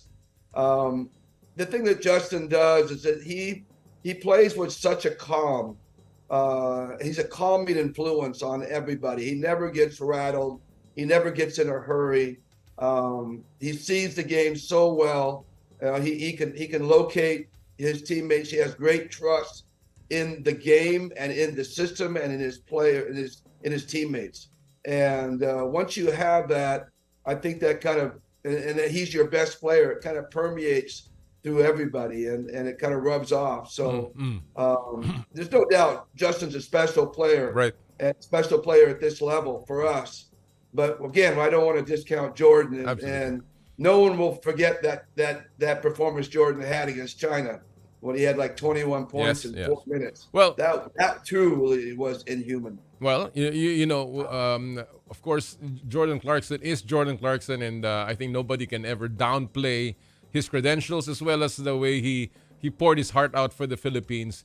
But of course, a lot of people are also, daydreaming about, how Justin Brownlee would have fit with that World Cup team. And talking about JB, Tim, we know what happened in his doping case. I have not gotten your reaction to this. What was your reaction when you received the news about the doping issue on JB? Well, obviously, it was shocking to literally all of us. I remember speaking to LA, and he was totally, he was floored. We were all, first of all, we were all, totally shocked, but we were also, totally concerned about Justin and Justin's future and how it would be handled. That was our number one concern. It wasn't, I think we'd all feel bad about that doping thing if it was about a performance enhancing drug, a PED, but it was not. It wasn't anything that he uses to enhance his game. Have you talked to him, Tim? Have you talked to Justin himself about this? No, I have not. I have not spoken to Justin about that specifically. No. Yeah. I know that Al Francis Chua has. They've had many conversations, and Al Francis and San Miguel and the SBP group is helping Justin in the legal parts of all of this going on. But for me personally, talking about that particular subject, no, I haven't. Do you think that it has any effect at all on what what he was able to accomplish? This particular thing? No, not at all. Not at all. It was cannabis. It was not anabolic steroids or anything like that. Which is legal in the U.S. Which is totally legal in the U.S. And that's where our thoughts are. Is that he was from my understanding, and I'm not an expert by any means, but my understanding is cannabis can stay in your system for quite a long time in terms of testing. Right. And so I don't know the levels or anything. I'm just talking off the top of my head. Right. But this could have been something that had happened long before he went to China. Could have still been caught in his system. Yeah. He was battling and that was one of the things that was really understated about Justin, is that he was really injured going into this tournament, and he had just come off of major surgery on his foot. There was a talk that he would be out for 6 to 8 weeks, perhaps. And he came back and started practicing within about 2.5 weeks or 3 weeks, which was really amazing. And he did it only because it was the national team. He never would have done it if it had been in Nebra. We would never allowed him to do it if it was in Nebra and risk his long-term, injury for him. But because it was a national team and it had to be done right now, he chose to come back and do it. and we allowed him to do it. But he was a struggle for him all the way.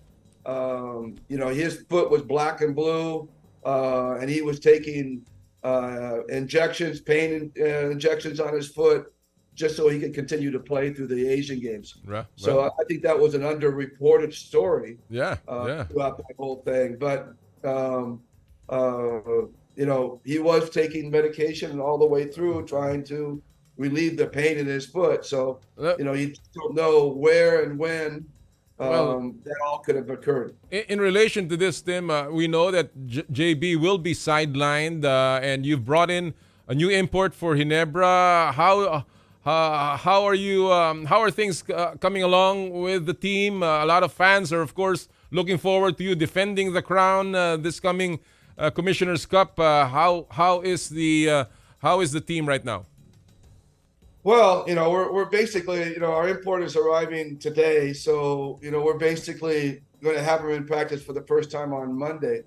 So, but the good news about Tony Bishop, who was our import, is that we know him. We know him pretty intimately because we had a 6-game battle with him. Well, we remember that. Yeah. Yeah, and so we know him pretty intimately, and we have a vision for him and how he's going to come in and fit, and so we're excited. I know Christian Stan Hardinger is excited. He doesn't have to guard him anymore. Remember Christian won the MVP of the finals that because of his defense on Tony and his all-around game. So, so we're excited about having him. We're excited about getting Jamie back in the lineup. Right. And also we're excited about, Scotty and Japeth have not practiced with the team, and they will start on Monday. So basically, we're just going to be getting things together. But the good news is we don't play until the 17th. And I think that's enough time for us to get ready and go. In the meantime, our Olsen, Rosella, while we were in the Asian Games, was handling the team and the practices, and Richard was doing it while I was on break. So I think we're set up to be successful. And obviously all the fans are very excited to have Maverick Ahanmisi as well in your lineup. Again, a great addition to the team, and will just bolster. And of course, LA Tenorio, which is the best news ever, that he's fit and ready to go again. Tim, LA will join us probably in December. That's his target. That's right. He's not in our lineup at the moment, but he's there every day in practice working. He's working as a full-time player. But I think at this point, his doctors just want to see how his body reacts as he goes through the conditioning, the heavy conditioning. And so our target for him to return in the lineup is, I think, December 3rd, maybe, I think is the time when he'll come back and actually get into the lineup. All right. Well, that's great news, and we're really, really looking forward to Fantastic that one. news. I got a couple of questions before I let you go. You've won an Asian Games gold medal. You've won a Southeast Asian Games gold medal. You've been part of the World Cup. You're the winningest coach in the PBA. Any more mountains to climb, Tim? I'm getting tired just following you. Thank you, but I'm not getting tired. I mean, I guess the connected question here, Tim, and let me connect it now. Are you open to a full-time coaching job with Gilas Pilipinas? Because that obviously is the only other thing left. You've won everything. You've won the Grand Slam. Everything is there in your resume. But, just continuing as a national coach and maybe helping the national team program in the long term, because you've always been in short trips to the national team. But for the long term, are you ready to do that? I think that's a very complex question, and I'm not ready to give a simple answer to. And I'm not sure. I don't want to be the guy that's going to self-promote myself to do something. This is really up.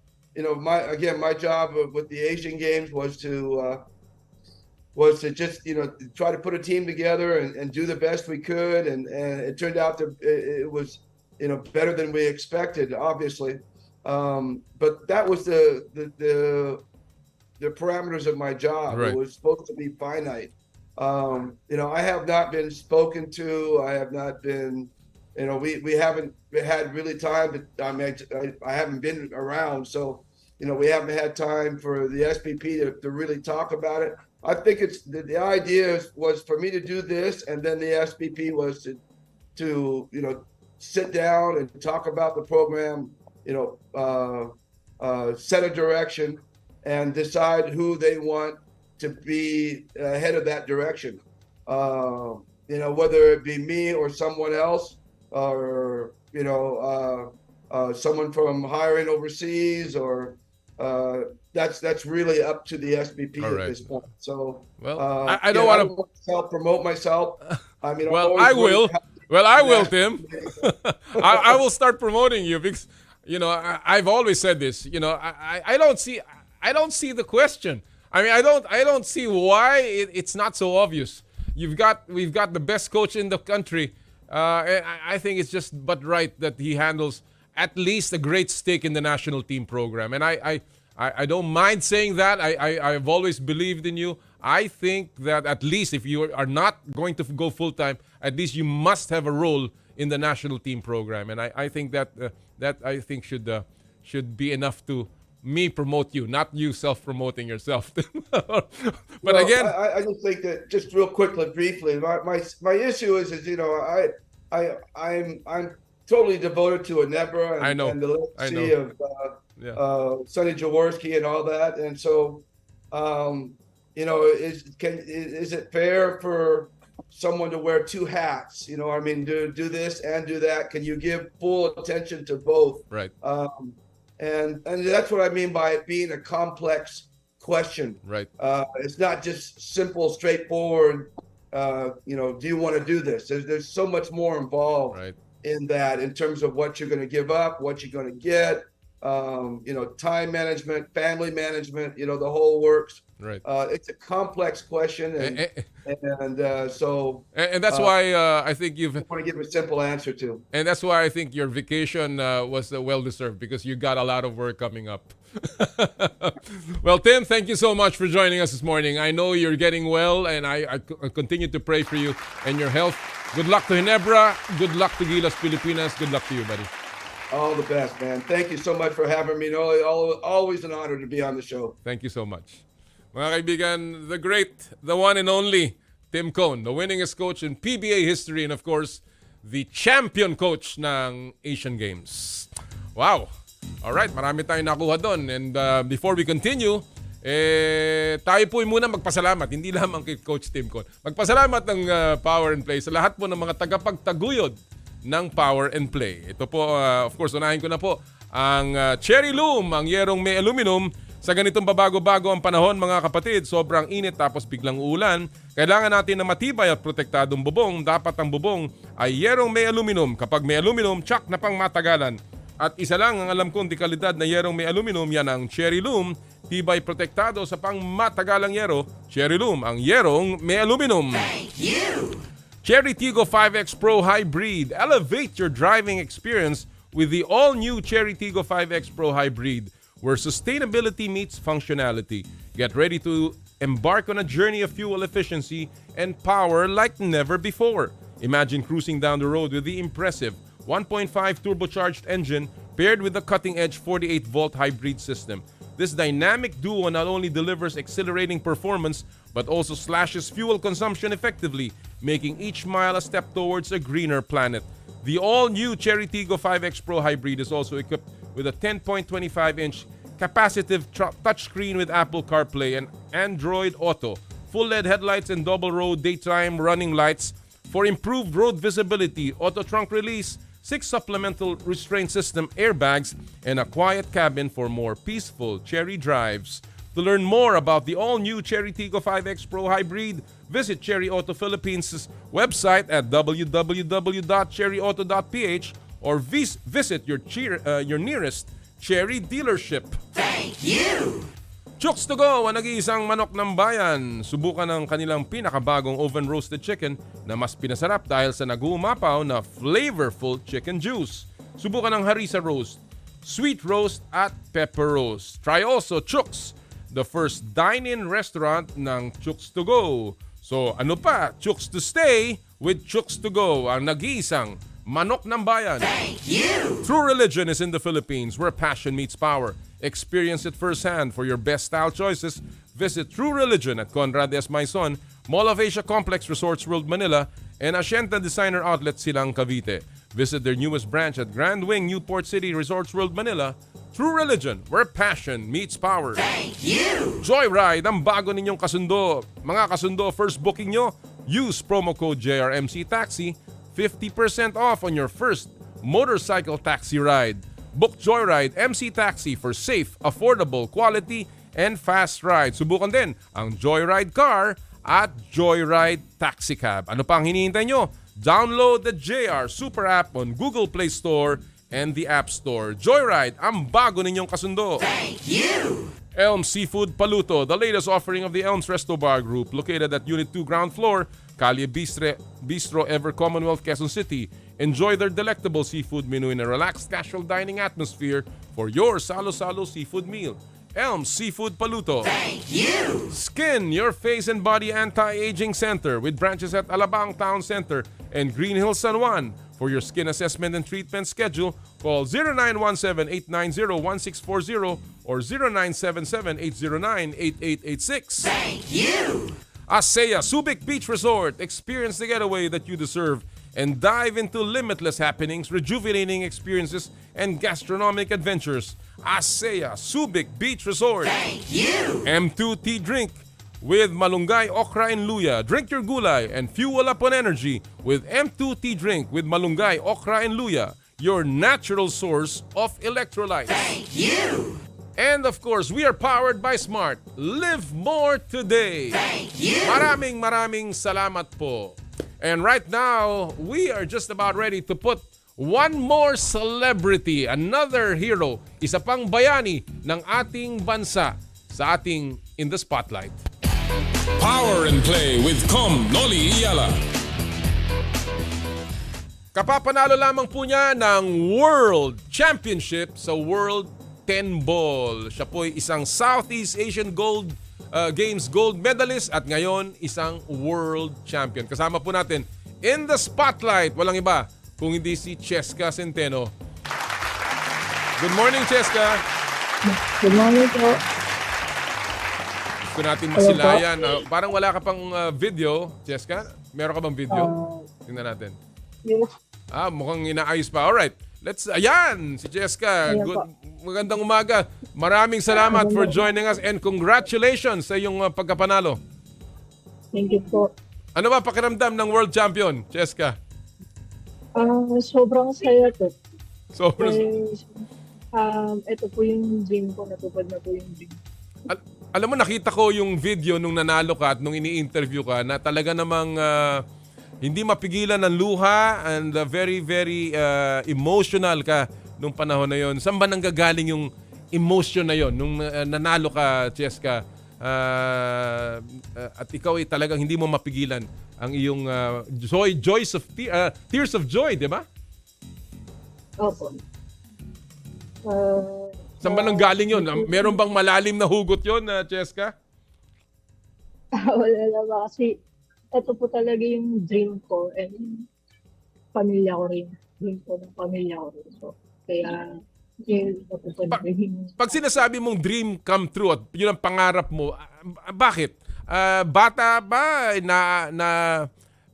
ano mo na yan, na visualize mo na ikaw ay magiging world champion someday? Yes po, since 7 years old po.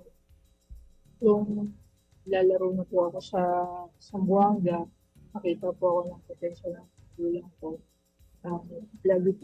Lagi po nila ako sinusuporta at lagi po ako sinasabi ng tatay ko na someday world champion.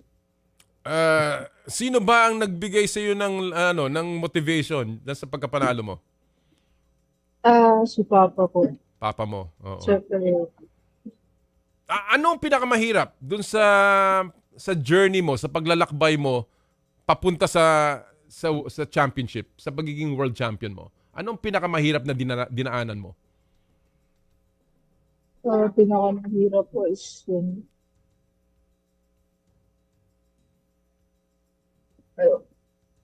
ano po, yung eto, simula nung dami po kasi akong since 5 years old po ako, dami po ako yung nagdadaan dati dahil sobrang disiplina po talaga tatay ko. Yung time sa division po. Kaya hanggang sa grabe po yung practice ko. Maraming 100 sakripisyo. reps po Kumbaga, every day. maraming sakripisyo talaga. Yes po. Hanggang sa nagpunto po ako sa, ito na nga, sa ibang bansa, naglalaro po ako. Grabe po supporta nila sa akin. Oo. Well, Ito po, pinakamahirap ng World Champion. alam mo, pag-usapan natin sandali yung naging step ladder, no? Pamula nung quarterfinals, semifinals, at saka of course nung finals mo. Naisip mo ba na ikaw ay, lalong-lalo na nung laban mo sa semifinals, na lumamang sa iyo si Alison Fisher ng England, lumamang sa iyo doon, naghabol ka at natalo mo siya 9-8 dahil sa sunod-sunod na racks na nakuha mo. Meron ka bang portion doon na naisip mo, naku, tagilid na, talo na ako? Yes po, meron po. Dahil yung simula sa 4-8 po, sabi ko, sumablay po ako sa 6. Sabi ko, wala na. Discourage po ako, doon po ako discourage. Sabi ko, malatalo na po ako. Pero nung pagka-time out ko po, pagbalik ko, sabi ko, bumalik ako agad, sabi ko, na-recover ko po yung pagtira ko ng 5, binang shot ko po. Sabi ko, kaya ko pa to. Tapos dasal lang, my God, lagi at focus lang po. At yun na nga, tinalo mo na nga si Alison Fisher noon at talaga namang nakakagulat yung performance mong yon.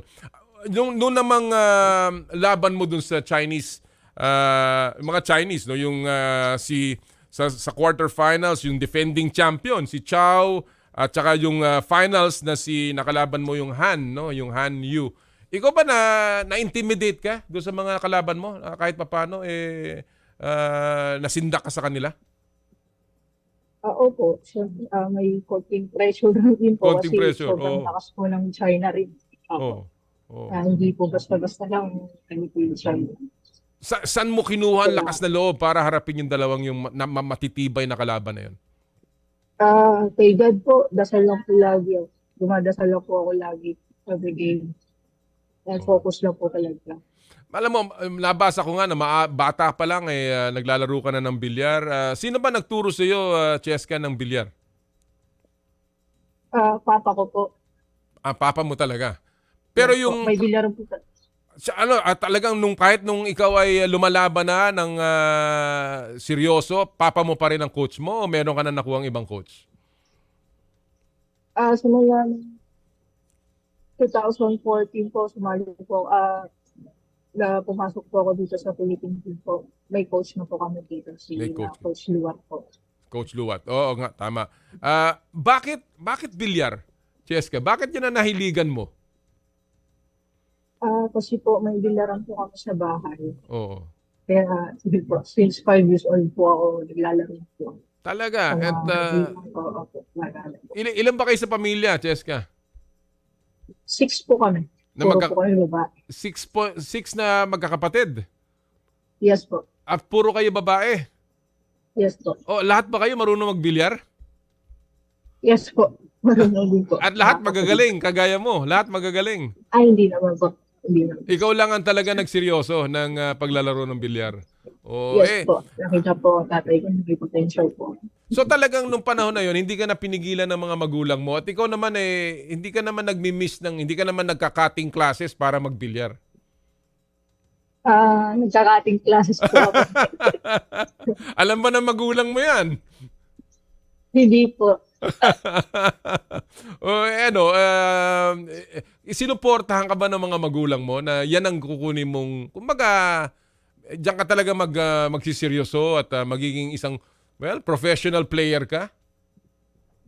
Yes po. Nakita po nila ako na 7 years old po ako, naglalaro po ako dun sa local tournament po namin. Nakita po nila papa na may potential po ako. Kaya pinapatuloy nila po ako na sinusuportahan. Oo. Mahirap ba? Lalong-lalo na dito sa ating bansa.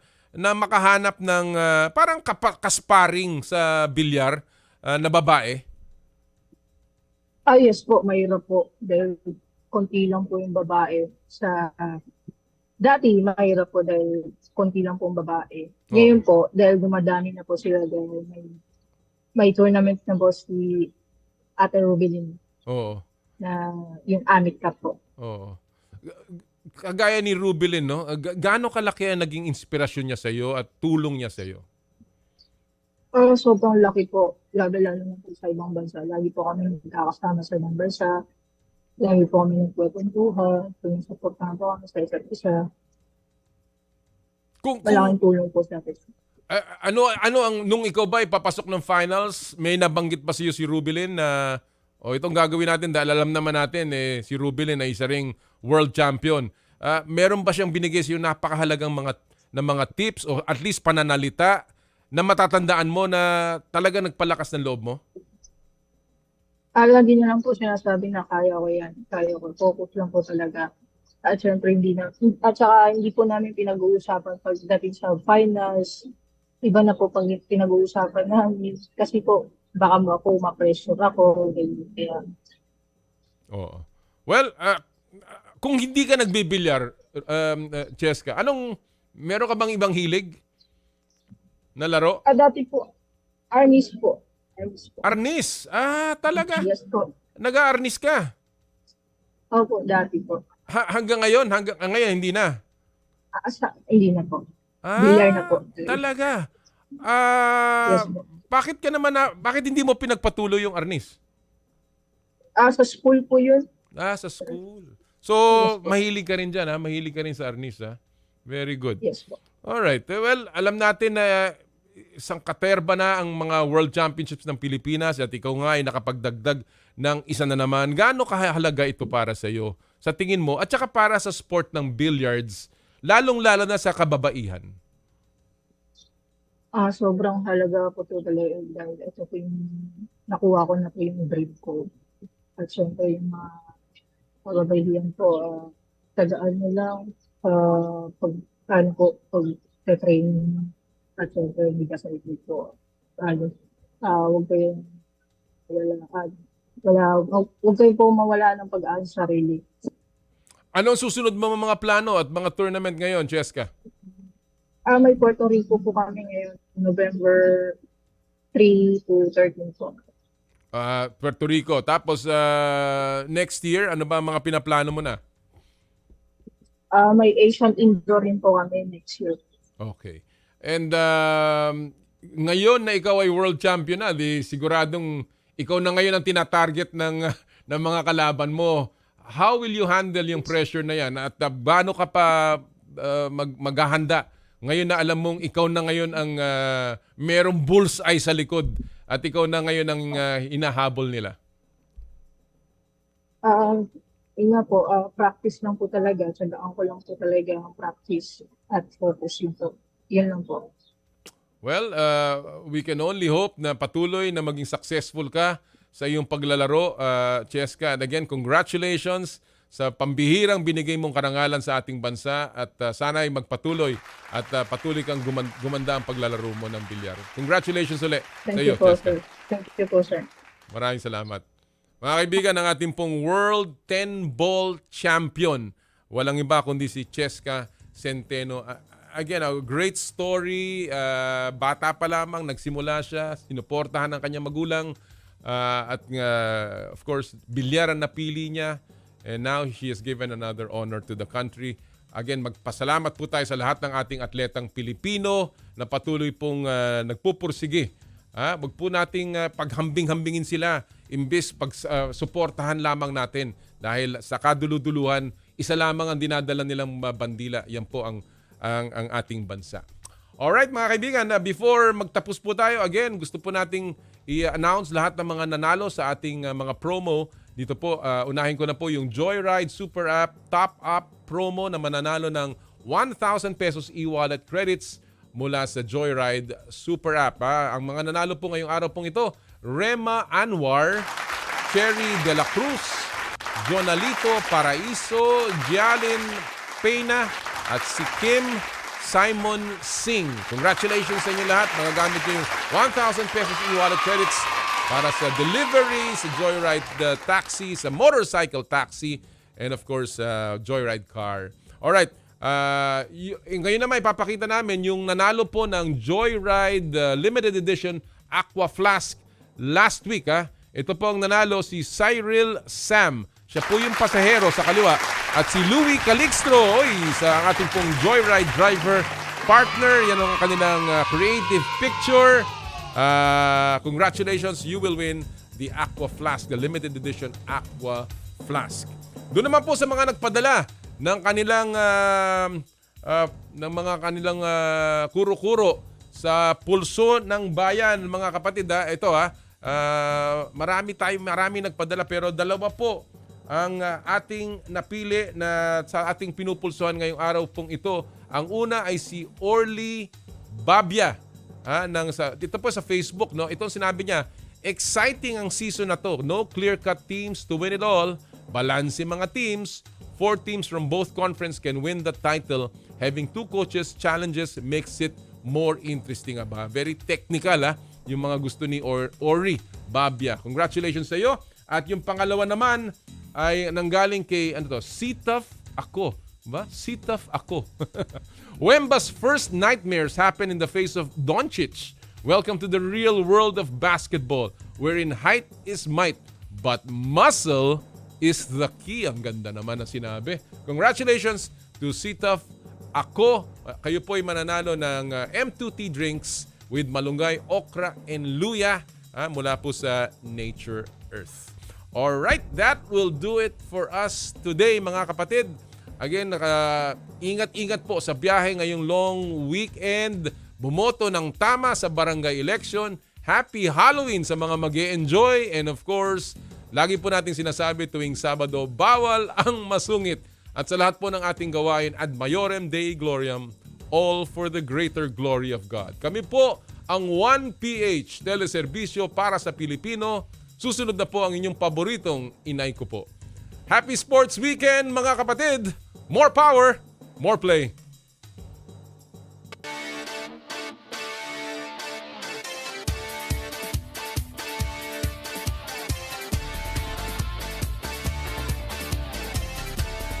Sa kapwa ko Pilipino, ipagmalaki ang galing na meron tayo.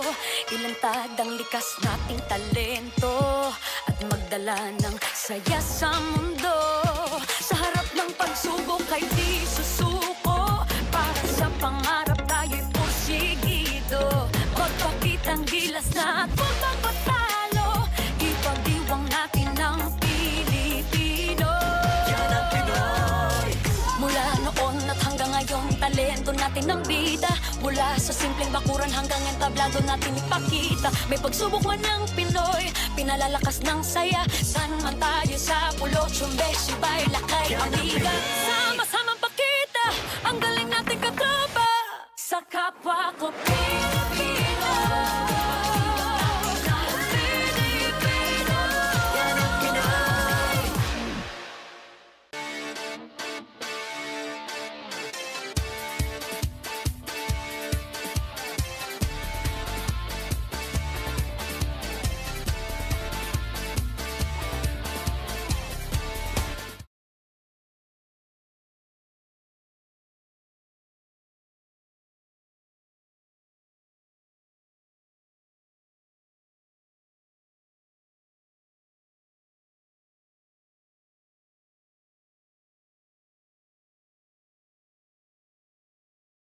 Inay ko po, Sabado